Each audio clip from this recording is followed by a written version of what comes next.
वर्तमान एक गुरुत्वपूर्ण खबर राति शोइथिबा बेले महिला को दली देला हाथी। नवरंगपुर जिला रायघर ब्लॉक रो खुड़को पंचायत खुड़को ग्राम रे रामसुलाबाई गंड जहां बयस 51 वर्ष हेबो। रामसुलाबाई गंड रात्रि रे खाई सारी शोइथिबा बेले हठात रात्रि 9टा समय रे केवाडू एक हाथी आसी महिला घर उपरे आक्रमण करी महिला को दली मारी देथिबा सहित आखपाख घर संपूर्ण नष्ट कर देछि। वन विभाग रो कामख्याल जोगु बारंबार रायघर सीमांतवर्ती गांव गुड़िकरे हाथी लोकों को आक्रमण करुवा घटना सामना को आसी। वन विभाग कौनसी कर्मचारी राति रे ड्यूटी करुनथुवार एही घटनारू स्पष्ट भाव में जना पड़ुछि। सकाळे एही खबर पाई कांग्रेस विधायक प्रार्थी सोनराज गंड पहुंचीथिबार देखिबाकू मिलिछि।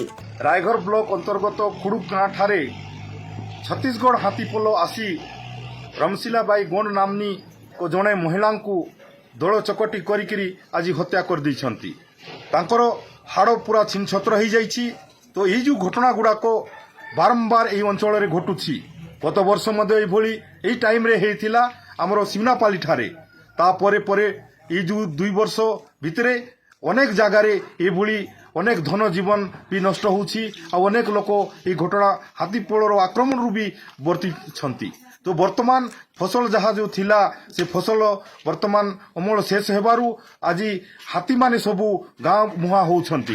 बारंबार यही बड़ी घटना घटुछि। तेणु सरकार को अनुरोध करुछु कि लोकों को अवेयरनेस करंतु। ता सहित यही जो घटना घटुछि से घटना केमती रक्षा पाई पारबे ता पई स्पेशल सरकार किसी पदक्षेप करंतु।